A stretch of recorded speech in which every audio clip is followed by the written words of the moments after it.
is not totally prohibited by international countries. But who and how is this policed at the moment?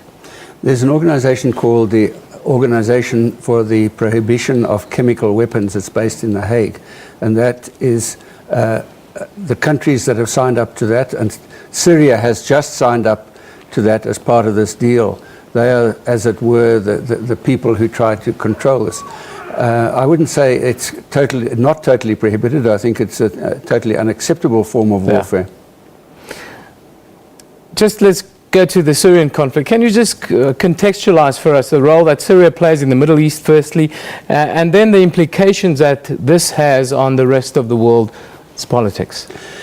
Syria lies in a particularly critical spot in the Middle East at the eastern end of the Mediterranean. It has a very long border with Turkey in the north, with Iraq in the east, Jordan in the southeast, Israel along a short portion of the Golan Heights, and then Lebanon.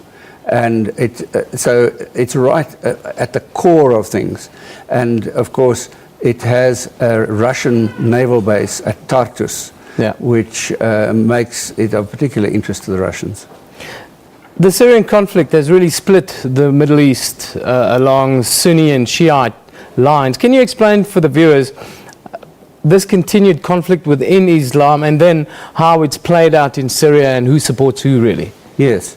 The government of Bashar al-Assad come from the Alawite community, which is a branch of Shia Islam being the state religion of Iran.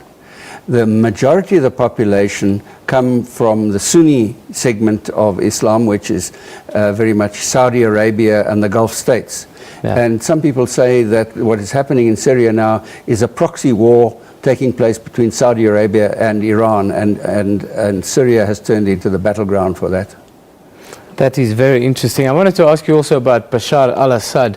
Who is his background and his support base?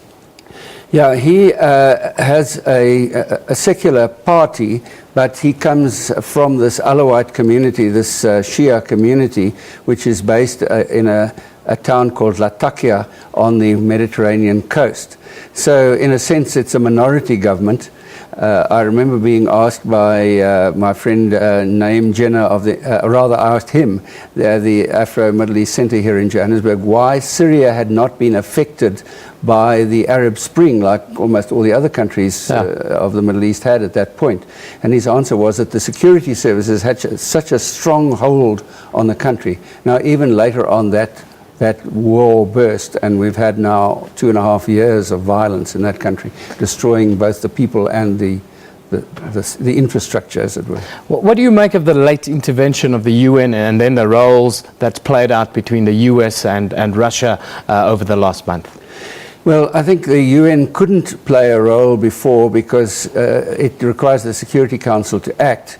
And if any one of the 5 permanent members, that's China, Russia, United States, France or Britain, were to veto any action there, then nothing happens.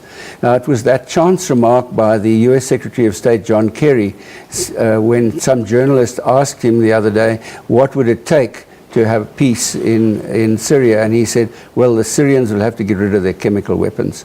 And the Russians latched onto that. It so happened that the Syrian foreign minister was in Moscow at that time.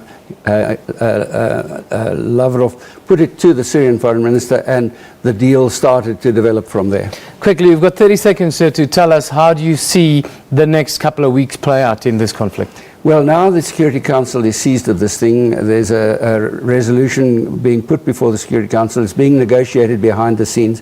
If those 5 countries and the others can agree on a text, then yes, then we move forward in a more positive way.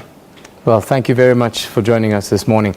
That was Tom Wheeler, who's a research associate at the South African Institute for International Affairs. Just to recap quickly, Syria is expected to dominate the 68th session of the United Nations General Assembly that has started in New York. But Secretary General Ban Ki-moon expects other issues to also get urgent attention during the Heads of State debate.